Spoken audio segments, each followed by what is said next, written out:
story that's in this book. I've mentioned it a couple of times this month, ever since Penny Golden gave it to me. This is a book called Fluent in Faith.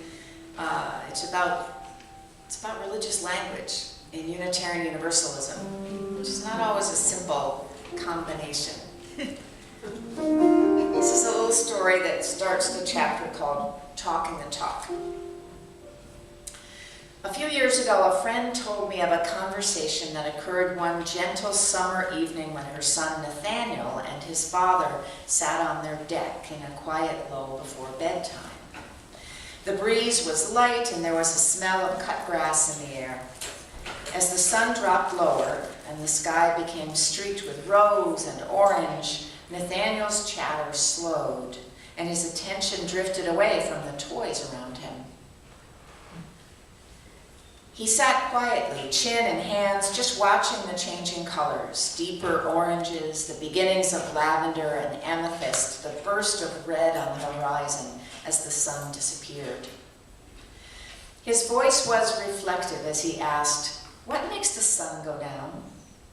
His father, creatively demonstrating with objects from his dinner plate, answered, "The earth is like a giant ball that spins very slowly, and each time it turns completely around, a new day begins. The sun doesn't really move. We are moving, even if we can't feel it. It seems that we see the sun move across the sky, but actually it is the earth, with us on it, that is spinning.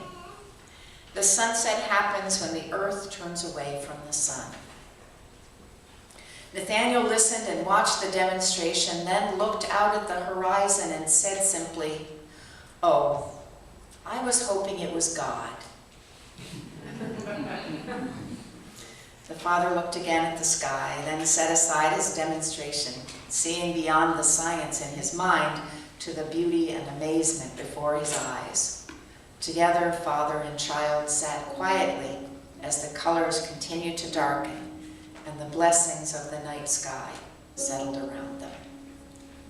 Thus ends the reading.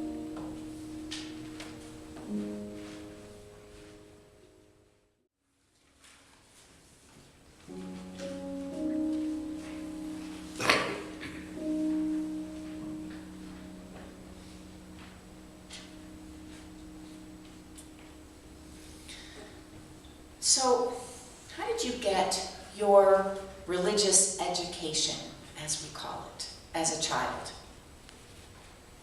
Did it happen while you were watching the sunset or taking a hike? Maybe your young spirit was nurtured when someone taught you the science that underlies the miracles of life in the earth, or when you saw the magic that can happen when one human being reaches out to another in need of care.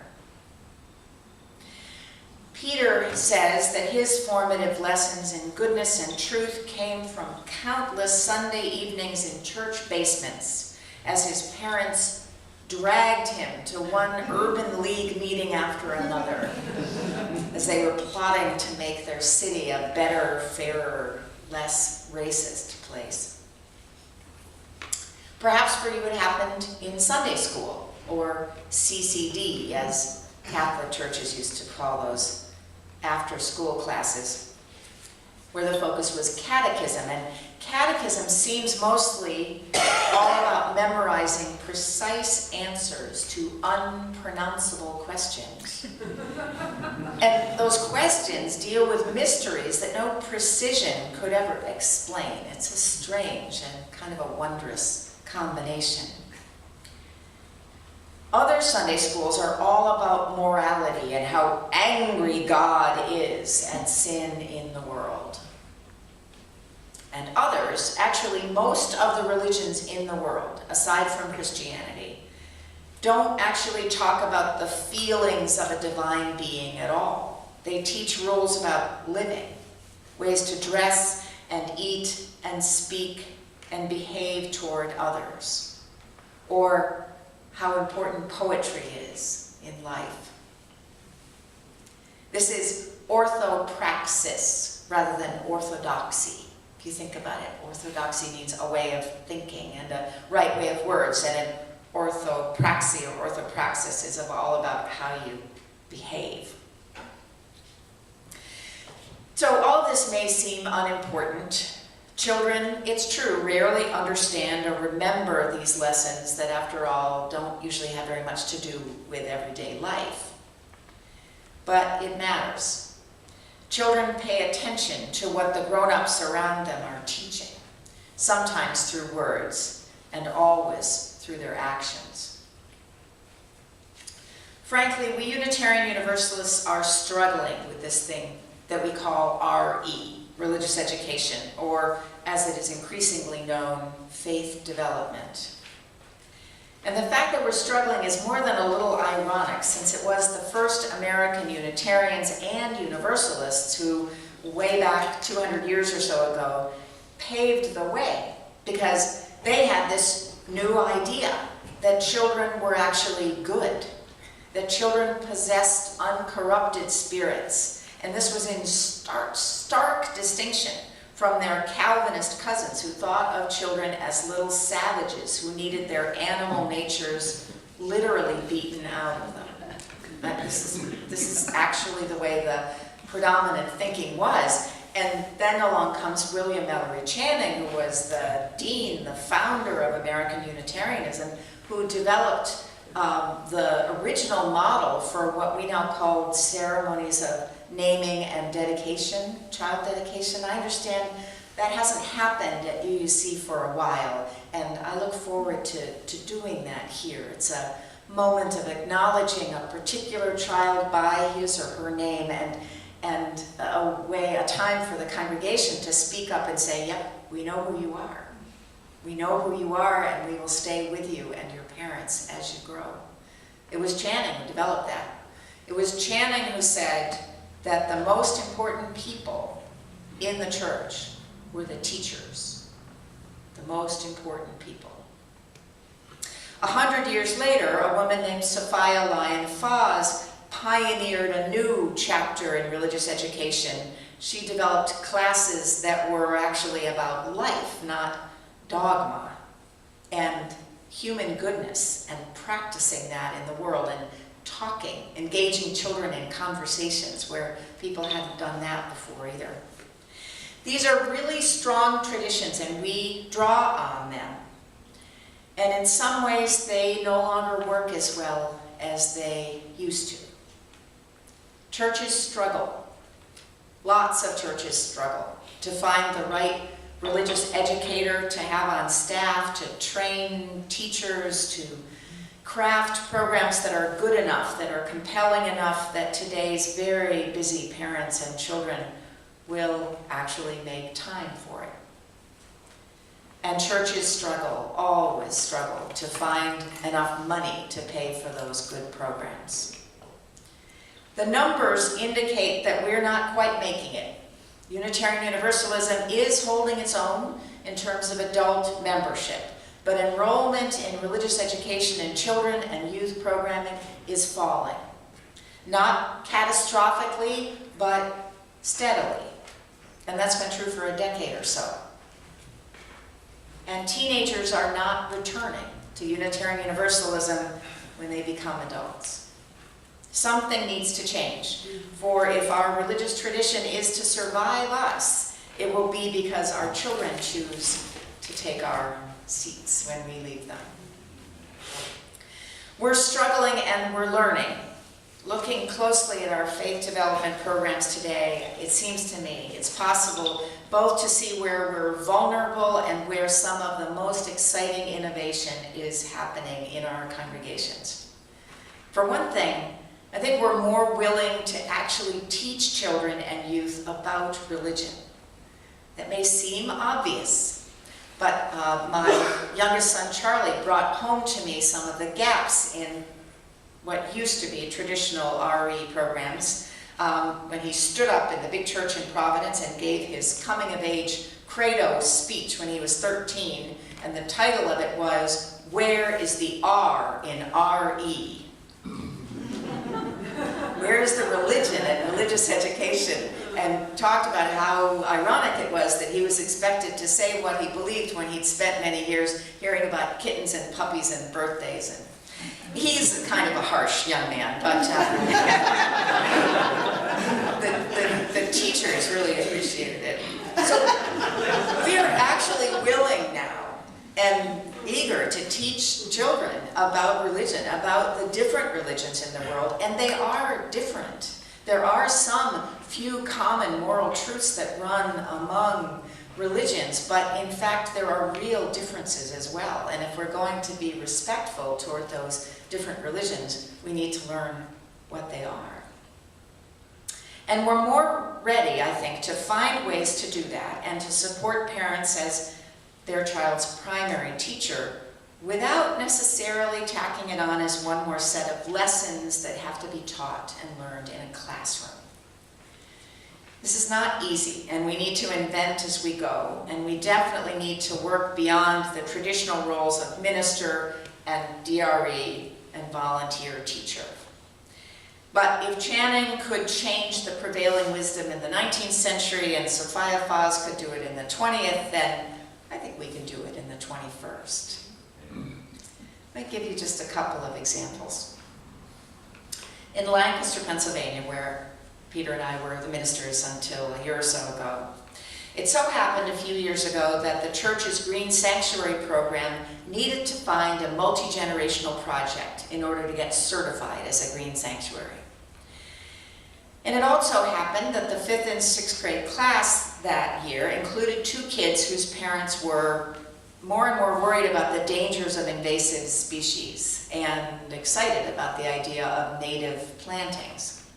And so it was, after many months, that the garden out in front of that church, right in between the sidewalk and the church, on a main street in town, so lots of people went by it and saw it by car or on foot.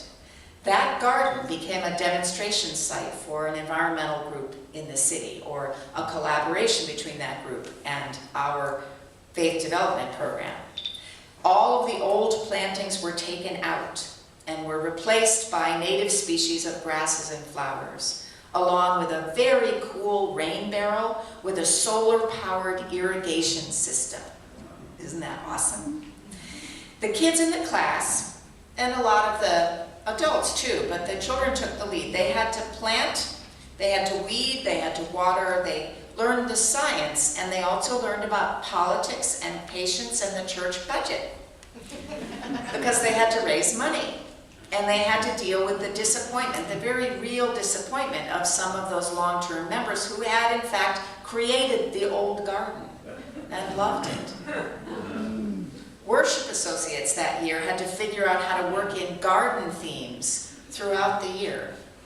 And I had to invent a blessing for a native plants garden, which I did with no preparation and no notes, and somebody felt moved to take a video of it on their phone and then post it on YouTube before I even got home from church. Then it was shared to the church's Facebook page. I don't know whether it's there still, if you want to see a native plants blessing, who knows what I said.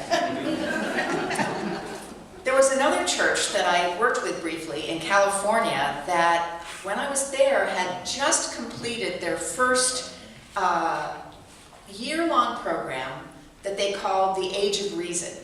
All of the 3rd graders in that congregation were engaged in a full-year program to use their growing minds and bodies and spirits in ways that would show up in the church, in service, in words, and in helping with the worship service every week.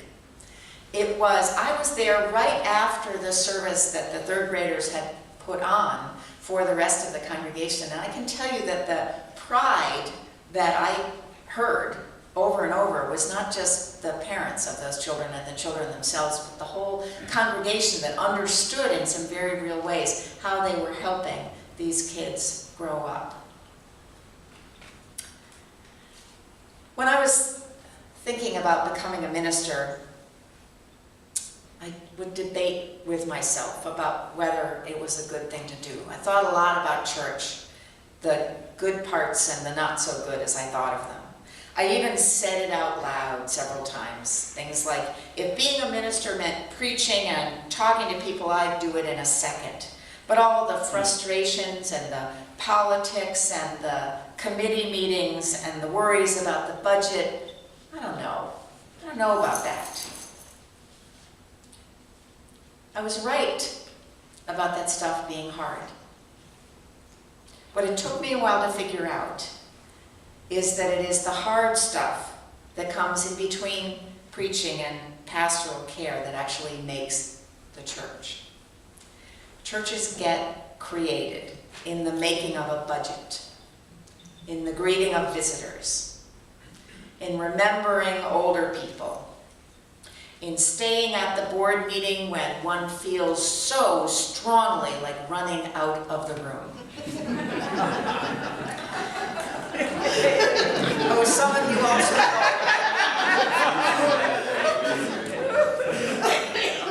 In struggling to figure out what the course is and then to stay it. The roof springs a leak. A committee chair gets mad and stomps out. The economy is lousy, pledges don't fill the gap. Even when such problems are solvable, they get tangled up in the lives that we share with other people in our congregations. And usually there isn't a neat solution. There's a solution, but not a great one. The money that fixes the roof was supposed to go to a staff member to pay for the extra hours that she's already spending on the job. The committee chair comes back, embarrassed, still frustrated, perhaps carrying that hidden grief for years. The economy recovers eventually, but before it does, 6 opportunities go by that won't come again, and 12 people get tired of waiting and leave. All of this is what I call church. You could call it congregation too. Some of us choose it by choosing ordained ministry, but all of us, somewhere along the line, have made the choice to be a part of this. Whether you're on the board, or you make music, or you spend time with children, or you stay awake at night over the budget. Whether you are new to your ministry, or you've been doing it for years.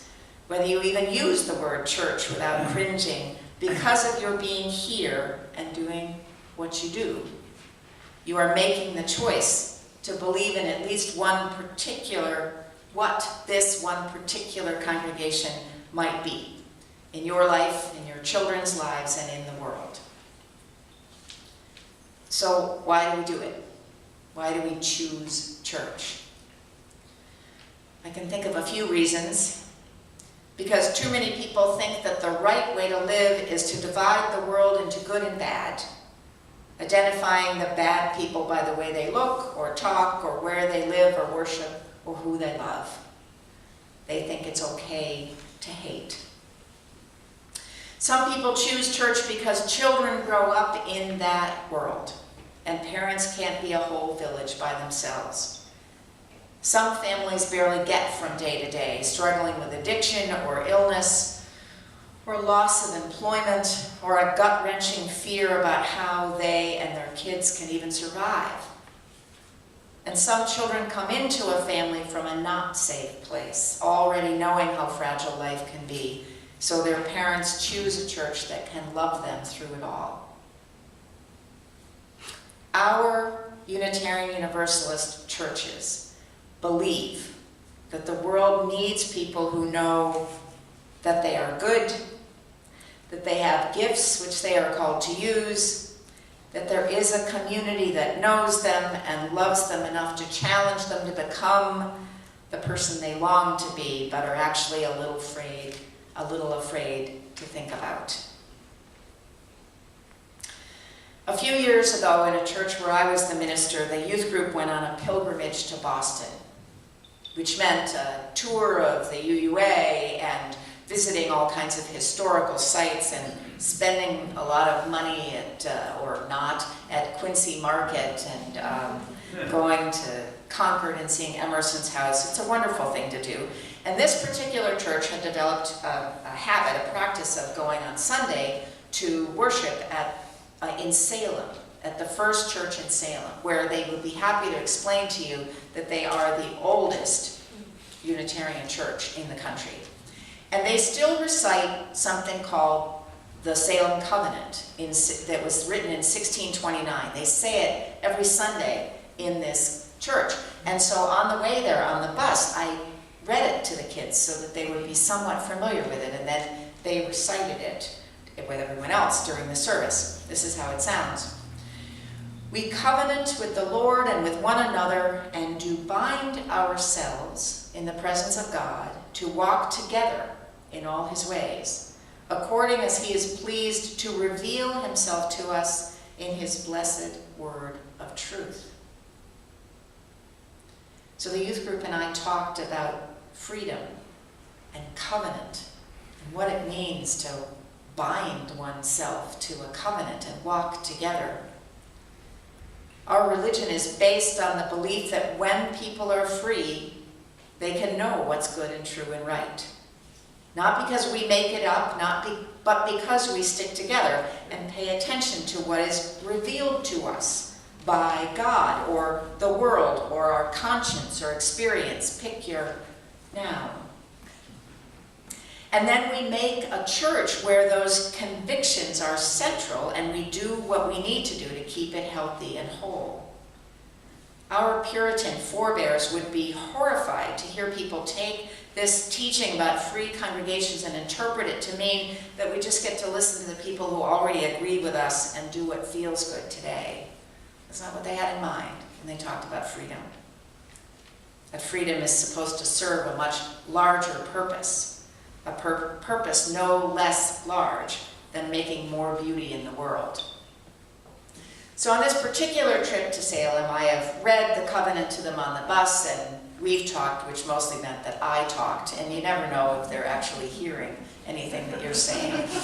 And they sat together. The Salem church is a wonderful place, but kind of a scary place, because everything in it is an antique and priceless, and so you sort of want to tell the kids not even to sit, much less touch anything. But they did what they do, and they sat as a group. I think there were 20 some of them, and they sat as a group, and I sat on the other side a few rows back. And it came time for the offering. Now, in this particular congregation, they have these long-handled wooden boxes that are designed to be passed by or held by the usher and passed down the row so that you can, and they are lined with velvet. So the money doesn't actually make any noise, because that would be unseemly. And so the ushers came along and they got to this whole block of teenagers, and I didn't know what was going to happen. And I could almost see the usher's brain working. None of these kids is actually going to put anything in this lovely velvet-lined box, so maybe I won't even extend it down the aisle, down the first row.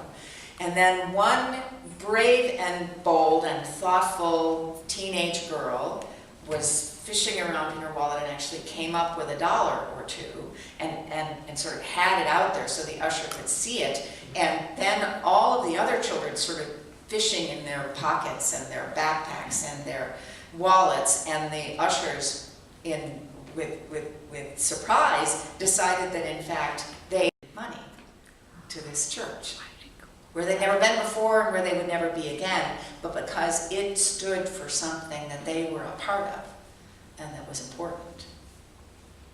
And it made their minister very, very happy.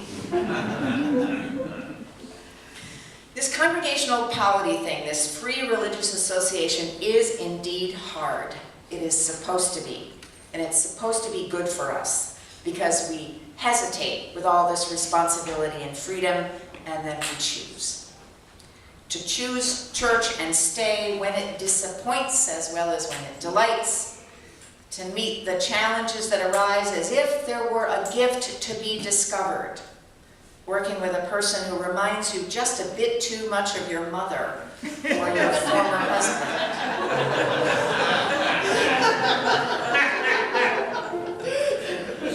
Finding a way to love the parts of the service that you don't. I'll just give you a second to recall those. To make a commitment to beauty and peace and hope and joy and forgiveness, and beginning again and again. Church is where we practice being human, and we need all the practice we can get before we are any good at life. I forget this sometimes, but during that weekend with the youth group, I understood it all clearly for 3 whole days. I understood why I chose church, because nothing is more important than helping a child grow up strong and loving and brave. Nothing. And because nothing contains more beauty than a community that holds its arms out to those from whom society has turned away. I knew firsthand about the beauty of giving one another strength and laughter and a new way of seeing, and the encouragement to try and to grow and to change. It is almost April. April is the month in churches when far too many hours are spent by ministers and finance committees and boards working on the next year's budget, worrying about what the people will think is enough or too much, wondering what is absolutely essential to that congregation's survival and what might have to go. In April, I find myself right in the middle of the parts of ministry that I wasn't sure I was ready for, the parts that I am still learning to choose. The work of congregational leaders, and many of you are sitting in those leadership chairs, ministers, stewardship chairs, many others. That work in April and all year is to invite the people of the congregation to choose church, to choose it and support it with their presence, their tears and laughter and stories, and their money. To choose to be a means by which beauty comes into the world. To choose church not because it is perfect, since it is a long way from that, and not because the church promises to make us happy, because that promise cannot be kept. But to choose it because our hearts need a place to love the whole world, a place where we know we are loved and how to love in return. So may it be. So may it blessed be. Let us sing. The closing hymn is